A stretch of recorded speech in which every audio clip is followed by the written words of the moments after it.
વિદ્યાર્થી મિત્રો, આપણે પ્રકરણ 11 સંયુક્ત રાષ્ટ્ર UN તે પ્રકરણની આપણે માહિતી મેળવી, ચર્ચા કરી. તે આપણું જે પ્રકરણ છે તેના હેતુઓ કયા હતા, તેના પ્રતીકો કયા છે, એના વિશે માહિતી મેળવી.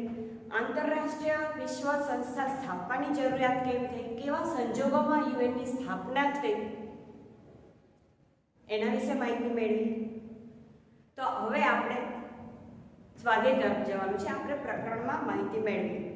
તો આપણો પહેલો પ્રશ્ન છે MCQ. વિશ્વ સંસ્થા રચવાનો વિચાર સૌપ્રથમ કોણે રજૂ કર્યો? George Washington, Abraham Lincoln, Woodrow Wilson કે એફડી રૂઝવેલ્ટ? તો આપણે જવાબ આવશે વુડરો વિલ્સન. વિચાર સૌપ્રથમ વુડરો વિલ્સને રજૂ કર્યો હતો. એફડી રૂઝવેલ્ટ જે છે તેને બીજા વિશ્વ યુદ્ધ પછી યુએનની સ્થાપના કરી હતી. એના વિશે પણ આપણે આગળના પ્રશ્નોમાં ચર્ચા કરવાના છીએ. બીજું, રાષ્ટ્રસંઘ જે સૌપ્રથમ 1920માં સ્થાપવામાં આવી હતી તે રાષ્ટ્રસંઘ જે લીગ ઓફ નેશન્સ કહેવાય છે, એની સ્થાપના ક્યારે થઈ હતી? ઈસવીસન 1920માં, ઈસવીસન 1941માં, ઈસવીસન 1924, ઈસવીસન 1942. તો આપણને લીગ ઓફ નેશન્સ કીધું છે, બરાબર છે? તો જવાબ પહેલો આવશે 1945માં. તો જે સંસ્થા સ્થપાઈ બીજા વિશ્વયુદ્ધ પછી, જે એફડી રૂઝવેલ્ટે સ્થાપી, જે યુનો તરીકે ઓળખાય, બરાબર? એટલે આ બેમાં ખોટા થઈ જશે, એટલે આપણે થોડું ધ્યાન રાખવું પડશે. તો જવાબ આવશે ઈસવીસન 1920માં લીગ ઓફ નેશન્સની સ્થાપના થઈ. આગળ વધીએ. દ્વિતીય વિશ્વયુદ્ધ દરમિયાન કોના પ્રયાસોથી વિશ્વ સંસ્થાની યોજના ઘડવામાં આવી? પહેલું, ઇંગ્લેન્ડના વડાપ્રધાન ચર્ચિલ, અમેરિકાના પ્રમુખ જ્યોર્જ વોશિંગ્ટન, અમેરિકાના પ્રમુખ એફડી રૂઝવેલ્ટ. અહીં આપણને બીજું વિશ્વયુદ્ધ પૂછ્યું છે, બરાબર? તો શું આવે? અમેરિકાના પ્રમુખ રૂઝવેલ્ટ. અને 1920ની જો વિચાર નો પ્રશ્ન હોય, અહીંયા આપણે છે એ જ પ્રશ્ન, તો આ વુડરો વિલ્સન આવશે. એટલે આ પૂછ્યું હોય લીગ ઓફ નેશન તો વુડરો વિલ્સન. બીજું વિશ્વયુદ્ધ પૂછ્યું હોય યુએનની સ્થાપના તો અમેરિકાના પ્રમુખ એફડી રૂઝવેલ્ટ. આગળ વધીએ. સંયુક્ત રાષ્ટ્રો યુએનની સ્થાપના ક્યારે થઈ? જો હવે છે તો શું જવાબ આવશે? 24 ઓક્ટોબર 1945. અને તે દિવસ જ યુનો દિવસ તરીકે આપણે ઉજવીએ છીએ. પાછું, સંયુક્ત રાષ્ટ્રનું સૌથી મોટું અંગ કયું છે? સચિવાલય, સલામતી સમિતિ, વાલીપણા સમિતિ કે સામાન્ય સભા? તો સંયુક્ત રાષ્ટ્રનું સૌથી મોટું અંગ સામાન્ય સભા છે. છઠ્ઠું, સંયુક્ત રાષ્ટ્રનું નવું સભ્ય પદ આપવાની સત્તા કોણ ધરાવે છે? સામાન્ય સભા, સંયુક્ત રાષ્ટ્રના મહામંત્રી, સલામતી સમિતિ કે સચિવાલય? તો શું જવાબ આવશે? સંયુક્ત રાષ્ટ્રનું નવું સભ્ય પદ આપવાની સત્તા સામાન્ય સભા ધરાવે છે. આપણે ત્યાં જવું પડે. જો આપણે સભ્યપદ બનવું હોય તો સામાન્ય સભામાં જવું પડે. આપણા શબ્દમાં સમજીએ તો. આગળનો પ્રશ્ન, વિશ્વ બેંક એટલે કે IBRD નું વડું મથક ક્યાં આવેલું છે? મોસ્કો, બેઇજિંગ, વોશિંગ્ટન કે લંડનમાં? તો વિશ્વ બેંકનું પૂછ્યું છે તો વોશિંગ્ટન આવશે. એવી રીતે આપણને યુનિસેફનું વડું મથક ક્યાં આવ્યું છે, ફાઓનું ક્યાં આવ્યું છે, હુનું ક્યાં આવ્યું છે, આવા પ્રશ્ન પણ પૂછાઈ શકે. મેં ખાલી નમૂના પૂરતું એક જ લીધું છે. આવા અનેક પ્રશ્નો બને જે આપણા પાઠ્યપુસ્તકમાં આખું કોઠો આપ્યો છે. યુનોની સંસ્થા, તેમનું વડું મથક અને તેમના કાર્યો કયા છે, જે આપણે પાઠ્યપુસ્તકમાં સમજ્યા હતા. ફરી એકવાર સમજી લઈએ પ્રશ્નો. સીધા જવાબ તરફ જ જઈશું. હવે વિશ્વ સંસ્થા રચવાનું વિચાર સૌપ્રથમ કોણે રજૂ કર્યું? સૌપ્રથમ તો વુડરો વિલ્સને રજૂ કર્યો હતો 1920. રાષ્ટ્રસંઘ લીગ ઓફ નેશન્સની સ્થાપના ક્યારે થઈ હતી? તો ઈસવીસન 1920 માં. બીજું વિશ્વયુદ્ધ દરમિયાન કોના પ્રયાસોથી વિશ્વ સંસ્થાની યોજના ઘડવામાં આવી? તો અમેરિકાના પ્રમુખ રૂઝવેલ્ટના પ્રયાસોથી. આગળ ચોથું જોઈએ, સંયુક્ત રાષ્ટ્રોની સ્થાપના ક્યારે થઈ હતી? 24 ઓક્ટોબર 1945. પાંચમો, સંયુક્ત રાષ્ટ્રનું સૌથી મોટું અંગ કયું છે? તો સામાન્ય સભા જે છે તે સૌથી મોટું અંગ છે. સંયુક્ત રાષ્ટ્રનું નવું સભ્ય પદ આપવાની સત્તા કોણ ધરાવે છે? સામાન્ય સભા. વિશ્વ બેંકનું વડું મથક ક્યાં આવેલું છે? વોશિંગ્ટન. હવે આપણે આગળના પ્રશ્ન તરફ જઈશું.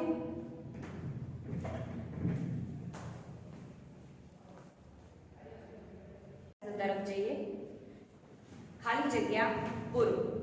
પહેલું છે, દ્વિતીય વિશ્વયુદ્ધમાં ખાલી જગ્યા જેવા વિનાશક શસ્ત્રોનો ઉપયોગ થયો હતો. તો અહીં આપણે બીજું વિશ્વયુદ્ધ પૂછ્યું છે, તો જવાબ આવશે અણુબોમ્બ.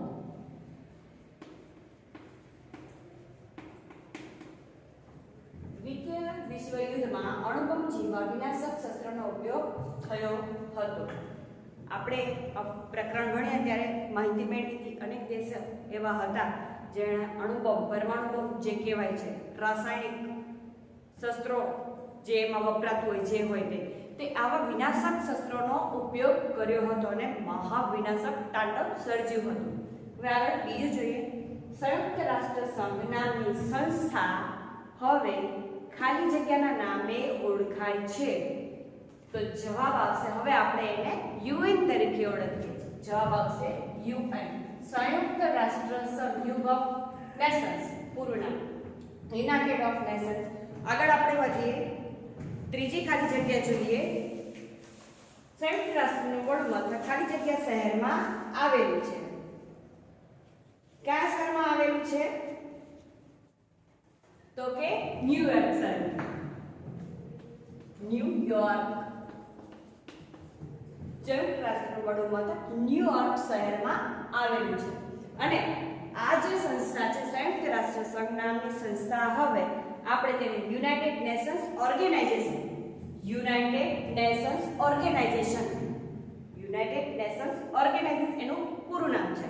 તો એને યુએન તરીકે ઓળખાય છે અને સંયુક્ત રાષ્ટ્રનું વડું મથક ન્યુયોર્ક શહેરમાં આવેલું છે. આગળ, સલામતી સમિતિની કુલ સભ્ય સંખ્યા ખાલી જગ્યા છે. સલામતી સમિતિની કુલ સભ્ય સંખ્યા કેટલી? જ્યારે સ્થાપના થઈ ત્યારે 51 છે.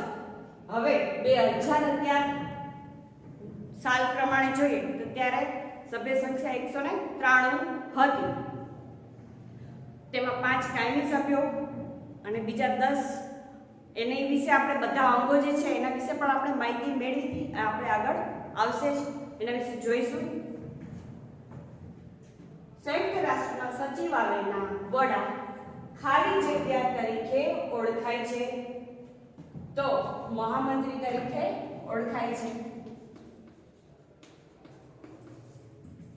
અને બ્રિટન, ફ્રાન્સ, રશિયા, ચીન તેના 5 કાયમી સભ્યો છે એના વિશે આપણે માહિતી મેળવી હતી. બીજા 10 બિનકાયમી સભ્યો છે એના વિશે પણ આપણે મેળવી હતી. અને સલામતીની કુલ સભ્ય સંખ્યા તો 51 છે, જે હવે વધી છે. સંયુક્ત રાષ્ટ્રના સચિવાલયના વડા મહામંત્રી તરીકે ઓળખાય છે. આગળની ખાલી જગ્યા જોઈએ. સંયુક્ત રાષ્ટ્રના મહામંત્રીની નિમણૂક ખાલી જગ્યાની ભલામણથી સામાન્ય સભા કરે છે. કોણ ભલામણ કરે? તો એનું નામ લખવાનું છે. કયું અંગ છે? તો કે સામાન્ય સભા. જવાબ આવશે સામાન્ય સભા. સામાન્ય સભાની ભલામણથી કરે છે.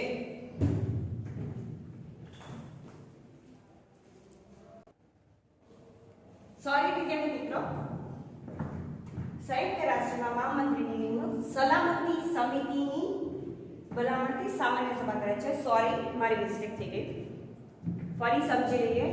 સંયુક્ત રાષ્ટ્રના મહામંત્રીની નિમણૂક સલામતી સમિતિની ભલામણથી સામાન્ય સભા કરે છે. સુધારી લેજો, સોરી. ખરા ખોટા જણાવો. આપણે એની નિશાની કરીશું. પહેલું, વીટો સત્તા એટલે સલામતી સમિતિના કોઈ પણ નિર્ણયને નામંજૂર કરવાનો અધિકાર. વીટો પાવર એટલે શું? કોને કહેવાય? તો કે વીટો જે સત્તા જે છે એટલે સલામતી સમિતિના કોઈ પણ નિર્ણયને નામંજૂર કરવાનો અધિકાર. સાચું.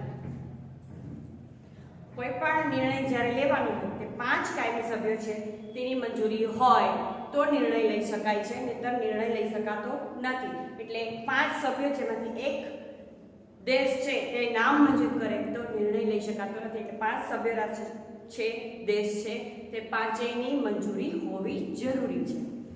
આગળ બીજું, લીગ ઓફ નેશન્સની સ્થાપના વખતે ભારત સ્વતંત્ર રાષ્ટ્ર ન હતું.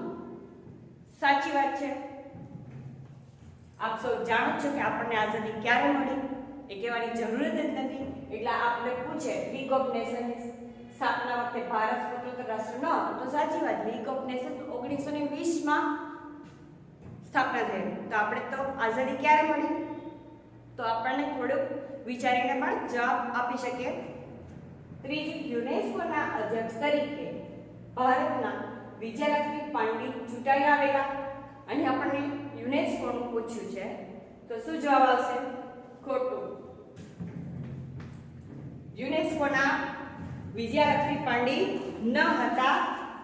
સામાન્ય સભાના જે છે આપણને પાઠ્યપુસ્તકમાં તેનું પિક્ચર આપેલું જ છે, તેના ઉપરથી તમે કહી શકશો. બરાબર છે?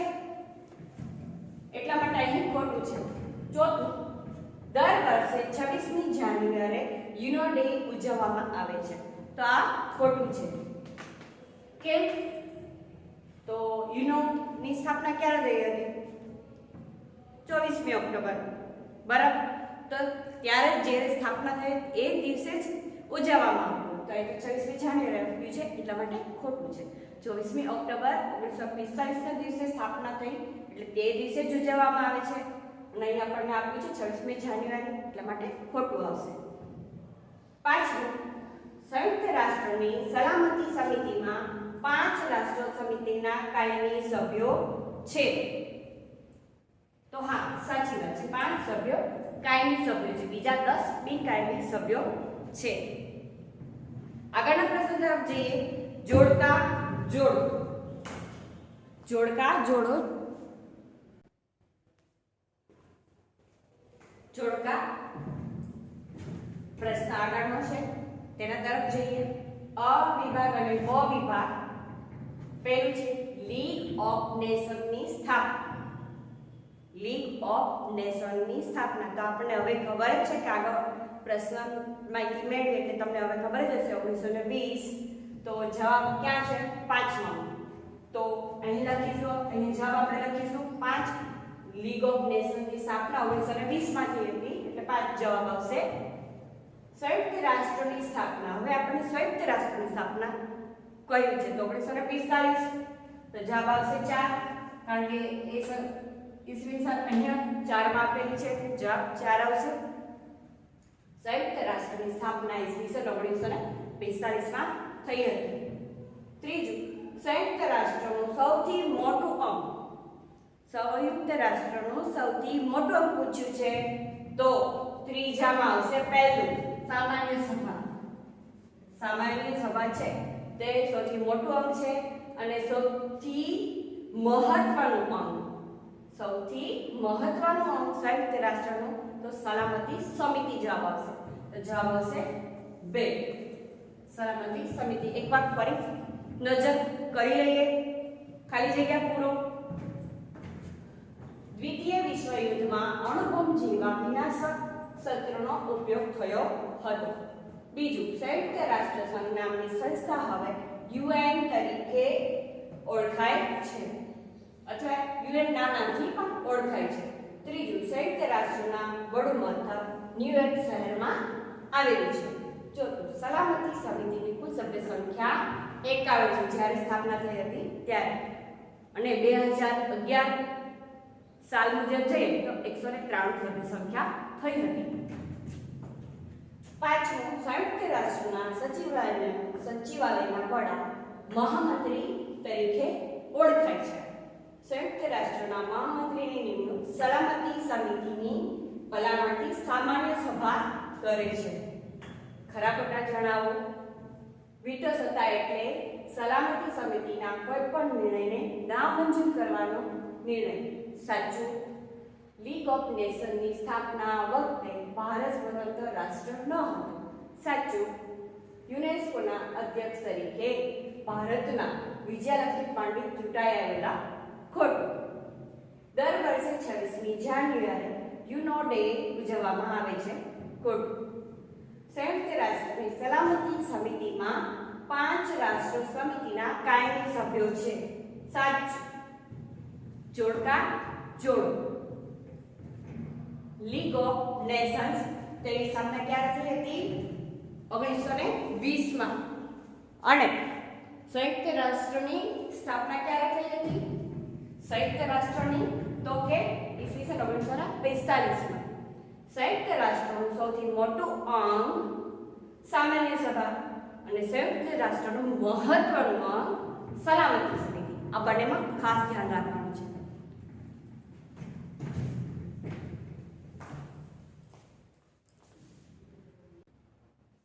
આગળનો પ્રશ્ન છે ટૂંક નોંધ લખો સામાન્ય સભા. ટૂંક નોંધ લખો સામાન્ય સભા. તો સામાન્ય સભા એ સૌથી મોટું અંગ છે. સામાન્ય સભા યુનોનો સૌથી મોટું અંગ છે અને તેને વિશ્વની પાર્લામેન્ટ કહી શકાય છે. કારણ કે યુનોમાં જોડાયેલા જે રાષ્ટ્રના પ્રતિનિધિઓ બેસે છે અને દરેક સભ્ય રાષ્ટ્ર તેના વધુમાં વધુ 5 પ્રતિનિધિઓને મોકલી શકે. પણ મત કેવી રીતે ગણતરી થાય? તે દરેક રાષ્ટ્ર એક જ મત આપી શકે છે અને સામાન્ય સભા વર્ષમાં એકવાર મળે છે. તેના સભ્યો દર વર્ષે પ્રમુખ અને ઉપપ્રમુખની ચૂંટણી કરે છે. દર વર્ષે શું લખ્યું છે? તેના સભ્યો દર વર્ષે પ્રમુખ અને ઉપપ્રમુખની ચૂંટણી કરે છે અને વર્ષમાં એકવાર મળે છે. ઈસવીસન 53-54 માં ભારતના પ્રતિનિધિ આ સભાના પ્રમુખ તરીકે ચૂંટાયા હતા. આપણા પિક્ચર આપેલું છે શ્રીમતી વિજયાલક્ષ્મી પંડિત. આ સભાએ માનવ અધિકારો અંગેનું વૈશ્વિક જાહેરનામું ઈસવીસન 1948 માં 10મી ડિસેમ્બરે મંજૂર કર્યું હતું. તમને એવું લાગે વિદ્યાર્થી મિત્રો કે આ ટૂંકનોંધ બહુ અઘરી છે, બહુ લાંબી છે, યાદ નહીં રહેતી, તો આમાંથી નાના નાના પ્રશ્ન બની જાય તો તમારી એક ટૂંકનોંધ બની જાય. સામાન્ય સભા સૌથી મોટું કયું અંગ છે? સૌથી મોટું અંગ કયું છે? સામાન્ય સભા. અને જાહેરનામું ક્યારે બહાર પાડ્યું? કોણે બહાર પાડ્યું? એક પ્રશ્ન બની ગયો. પ્રમુખ અને પ્રમુખની ચૂંટણી ક્યારે થાય છે? ફરી એક પ્રશ્ન બની ગયો. આવી રીતે નાના નાના પ્રશ્નો બનાવીને તમે એક ટૂંકનોંધ તૈયાર કરી શકો છો, તો અઘરું નહીં લાગે. હવે આગળ વધીએ આપણે. સામાન્ય સભા યુનોના ખતપત્રની મર્યાદામાં રહીને જ વિશ્વના કોઈ પણ પ્રશ્ન જે છે એના ઉપર ચર્ચા વિચારણા કરે છે. તમને ખબર જ છે કે યુનોની સ્થાપના શા માટે કરવામાં આવી હતી? કે લડાઈ યુદ્ધ ના થાય, વાટાઘાટો દ્વારા નિરાકરણ થઈ શકે તે માટે થઈને જ યુનોની સ્થાપના થઈ હતી. તો વિશ્વના કોઈ પણ પ્રશ્ન જે છે તેના ઉપર ચર્ચા વિચારણા કરી શકે છે અને તેના પરની સલાહ સૂચના આપી શકે છે. તો તમને આ એનું કાર્ય છે સામાન્ય સભાનું, કે સામાન્ય સભાનું કાર્ય શું છે, તે શું કરે છે? તો આ એનું કાર્ય છે કે કોઈ પણ પ્રશ્ન હોય તેના ચર્ચા વિચારણા કરે છે અને સલાહ સૂચના પણ આપી શકે છે. અને વિશ્વમાં શાંતિ અને સલામતીને ભયમાં મૂકેવી ત્યારે પરિસ્થિતિ ઊભી થાય કે હવે બહુ જ પરિસ્થિતિ ખરાબ થઈ ગઈ છે, તો તે તરત જ યુનોની સમિતિને ધ્યાન દોરે છે અને યુનોમાં જે નવા સભ્યો ને મંજૂરી આપતા હોય પ્રવેશ આપવાની, તો આ સભાને જ છે. સભાને કઈ? સામાન્ય સભા. તો નવા પ્રવેશ આપવાની મંજૂરી કોણ આપે છે? એક પ્રશ્ન બની ગયો. સામાન્ય સભાનું કાર્ય જણાવો. ફરી એક પ્રશ્ન બની ગયો. આ રીતે તમારે નાના પ્રશ્નો પણ લઈને એક ટૂંકનો તૈયાર થઈ જાય છે અને પ્રશ્ન આમાંથી પણ કાઢી શકાય છે. અને વિદ્યાર્થી મિત્રો આગળ બીજી ટૂંકમાં સલામતી સમિતિ જે તમારે હોમવર્કમાં લખવાની છે. હું તમને એમને જ અત્યારે કહી દઉં. સલામતી સમિતિના 5 કાયમી સભ્યો છે. બ્રિટન, રશિયા, ફ્રાન્સ, ચીન, બરાબર. બીજા બિન 10 કાયમી સભ્યો છે. તો 2 વાક્ય થઈ ગયા તમારા. તમને એમને પણ લખી શકો છો. અને સંયુક્ત રાષ્ટ્ર સચિવાલયના વડા છે તે મહામંત્રી તરીકે ઓળખાય છે. તેમની નિમણૂક સલામતીની ભલામણથી સામાન્ય સભા કરે છે અને તેઓ સંયુક્ત રાષ્ટ્રના મુખ્ય વહીવટી અધિકારી તરીકે કામ કરે છે. આવું બધું તમારે આ ટૂંકમાં લખવાનું છે, જે હોમવર્કમાં તમારે કરવાનું છે. પ્રકરણ 11 પેજ નંબર 88 પર આ ટૂંકમાં આપેલી છે જે તમારે લખવાની છે. ઓકે વિદ્યાર્થી મિત્રો, ફરી મળીશું ત્યારે બીજા પ્રશ્નો સાથે મળીશું. Okay, thank you.